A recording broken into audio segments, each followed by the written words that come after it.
Hello friends, welcome to Renu's Englishpedia. Today we are going to discuss the syllabus for English Language and Literature, class 9th, code number 184 for the session 2024-25. The syllabus is divided into three parts. The first part is reading skills, which has a weightage of 20 marks. The second section is going to be based on writing skills and grammar with a weightage of 20 marks. And the third section is language through literature with a weightage of 40 marks. Reading skills में आपको दो passages attempt करने होंगे unseen passages. जो first passage होगा that will be a discursive passage. वो किसी topic को डिस्कस करेगा and it will be of around 400 to 450 words. It has the weightage of 10 marks. And जो सेकेंड पैसेज होगा that will be a case based factual passage. इसमें visual inputs होंगे like statistical data, charts, etcetera, graphs वगैरह. And इसकी word limit होगी 200 to 250 words. The weightage for the same is 10 marks. अब ये दोनों पैसेजेस कंबाइंड उनके जो इनके वर्ड्स बनेंगे, total words, that will B 600 to 700 words. Now the different types of questions that will be asked are multiple choice questions, objective type questions, very short answer questions, और ये पूछे जाएंगे to assess the comprehension ability, the interpretation ability, analysis, inference, evaluation, and vocabulary skill of the students. The second section, which is writing skills and grammar, इसकी weightage grammar section की 10 marks की होगी. And the topics to be discussed will be determiners, tenses, models, subject verb concord, that means subject verb agreement, and reported speech. Reported speech में cover होगा 3 kinds of sentences, that is commands and requests, statements and questions. Total 12 questions दिए जाएंगे जिसमें से आपने 10 attempt करना है. अब ये आपको ग्रामर क्यों पूछा जा रहा है? बिकॉज़ ये हम अंडरस्टैंड करना चाहते हैं, आपको असेस करना चाहते हैं कि आपको ग्रामेटिकल आइटम्स की कितनी नॉलेज है, how accurate you are in your understanding of grammar. इसमें आपकी एक्यूरेसी ऑफ स्पेलिंग्स, आपका पंक्चुएशन एंड ग्रामर को असेस किया जाएगा through questions like gap filling, editing and transformation exercises. इसी सेक्शन में ग्रामर स्किल्स भी टेस्ट होती हैं with a weightage of 10 marks. दो क्वेश्चंस पूछे जाएंगे. The first question will be a descriptive paragraph. इसकी वर्ड लिमिट होगी 100 to 120 वर्ड्स. और आपने किसी पर्सन को, इवेंट को या सिचुएशन को डिस्क्राइब करना होगा. You will be given some visual और वर्बल क्यूज. दो क्वेश्चंस की ऑप्शन होगी, you have to answer any one, and the weightage for this question is 5 marks. Similarly, next question will be writing a story. आपको कोई Q दिया जाएगा या may be title दिया जाएगा और इसके ऑप्शन में आपको डायरी एंट्री लिखने को आएगा. तो दोनों में से या स्टोरी आप लिख लो या डायरी एंट्री लिख लो, you can write any one. The word limit will be 100 to 120 words and the weightage is again 5 marks. The next section will be based on language through literature. इसकी weightage, total weightage है 40 marks.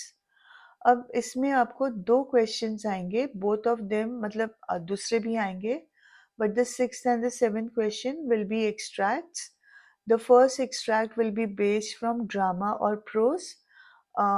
दो extracts दिए जाएंगे question number 6 में. You have to attempt any one और इसकी weightage होगी 5 marks.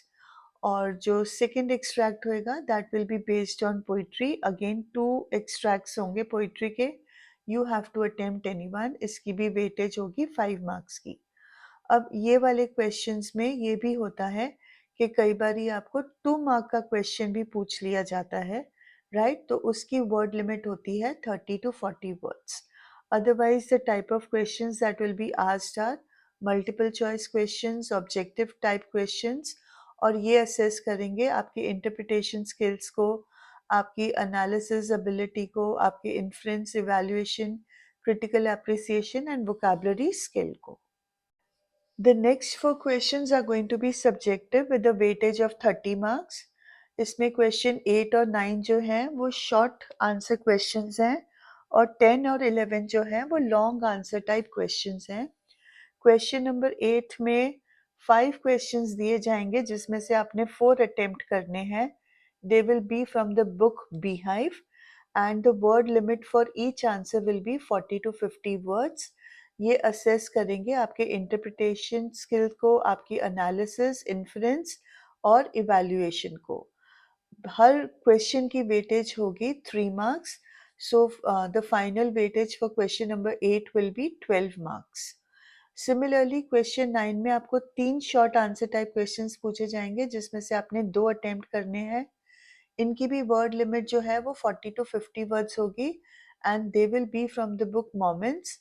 अब ये असेस करेंगे आपकी इंटरप्रिटेशन एबिलिटी को, आपकी एनालिसिस को, इन्फ्रेंस को एंड इवैल्यूएशन को। इस क्वेश्चन की वेटेज, टोटल वेटेज है 6 marks, that is each question is going to be of 3 marks. Question number 10 और 11 जो हैं ये लॉन्ग आंसर टाइप क्वेश्चंस हैं। One question will be from Beehive, the second question, question number 11 will be from Moments। दोनों की ही weightage 6 marks है और word limit जो है वो 100 टू 120 वर्ड्स है। बोथ क्वेश्चन 10 एंड 11 में आपको ऑप्शन मिलेगा, 2 क्वेश्चंस में से आपने कोई एक क्वेश्चन करना होगा। अब क्वेश्चन नंबर 10 जो है उसमें असेस होगा आपकी creativity, imagination and your ability to extrapolate beyond and across the text. Extrapolate का मतलब होता है टू मेक कनेक्शंस। आपने जो क्लासरूम में पढ़ा है, क्या आप कनेक्ट कर सकते हो to different chapters in your text and to your understanding of world situations beyond the classroom. तो उस चीज़ को वो एनालाइज करेगा। इस क्वेश्चन में एक पैसेज बेस्ड क्वेश्चन भी हो सकता है जो सिचुएशन या प्लॉट फ्रॉम द टेक्स्ट को उठाया जाएगा। जो 11th क्वेश्चन है वो बेस्ड होगा ऑन द थीम और द प्लॉट और इसमें इन्वॉल्व होगा आपकी interpretation, extrapolation beyond the text and inference, या फिर ये कैरेक्टर स्केच भी हो सकता है। Now the prescribed books by NCERT New Delhi are Beehive and Moments, and जो ग्रामर की बुक है that is Words and Expression Series 1। जो Beehive के प्रोज के चैप्टर्स हैं they include The Fun They Had, The Sound of Music, The Little Girl, A Truly Beautiful Mind, The Snake and the Mirror, My Childhood, Reach for the Top, Kathmandu and If I Were You। And जो Beehive की poems which are included are The Road Not Taken, Wind, Rain on the Roof, The Lake Isle of Innisfree, A Legend of the Northland, No Men Are Foreign, On Killing a Tree, and A Slumber Did My Spirit Seal। The other chapters and poems have been deleted. The chapters included in Moments are The Lost Child, The Adventures of Toto, Ishwar and the Storyteller, In the Kingdom of Fools, The Happy Prince, The Last Leaf, A House is Not a Home, and The Beggar।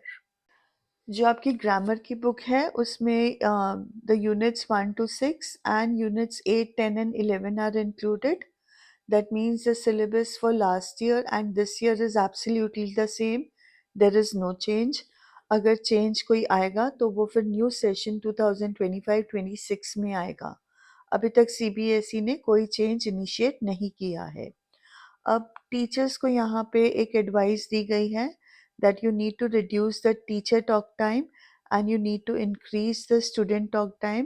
You can do this by encouraging classroom interaction among the students and among the student and teachers through activities such as role play, group work, radio show, interviews, etc।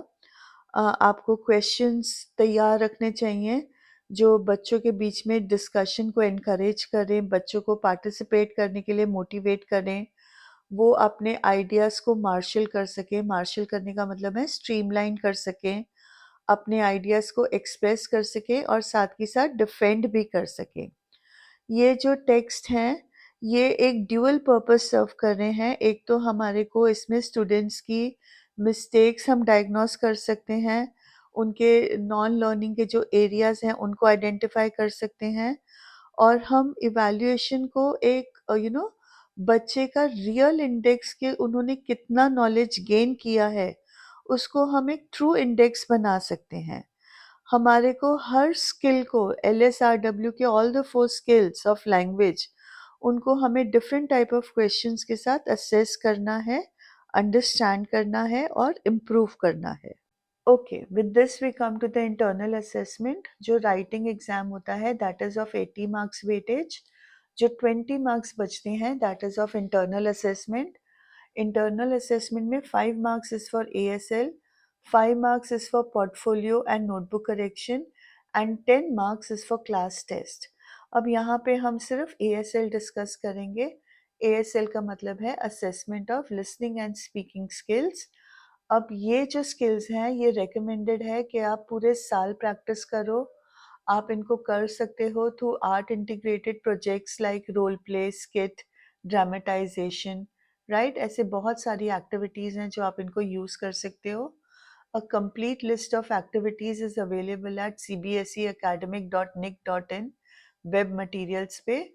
वहाँ पे आपको proper list मिल जाएगी and आपको guidelines भी मिल जाएंगे कि how are these activities to be assessed. But for this video, I have included some activities so that you can start working on them. So these activities are role play, or you can simulate some real life situation. You can include dramatizing and miming. आप problem solving and decision making के scenarios create कर सकते हो. You can give them to interpret information in a tabular form or through schedules. आप newspaper clippings को use कर सकते हो as a resource for comprehension and analyzing issues. आप situations को borrow कर सकते हो, situations and registers from around the world को borrow कर सकते हो जिनके साथ learners जुड़े हुए हैं, right? Not only from newspapers but from books and other disciplines, other subjects also. You can use language games, riddles, puzzles, and jokes to improve their skills. You can ask them to interpret pictures, sketches, cartoons. You can initiate debates and discussions in your classroom. आप stories को narrate कर सकते हो, discuss कर सकते हो, एक new ending initiate कर सकते हो। You can talk about anecdotes. इस तरह की न्यूमरस एक्टिविटीज़ हैं जो आप इनिशिएट कर सकते हो।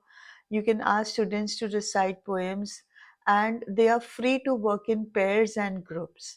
आप media inputs like computer, television, video cassettes, tapes and other software packages को भी यूज़ कर सकते हो। So with this, I come to the end of the video. I hope you have a better idea of what kind of activities you can include for the coming session.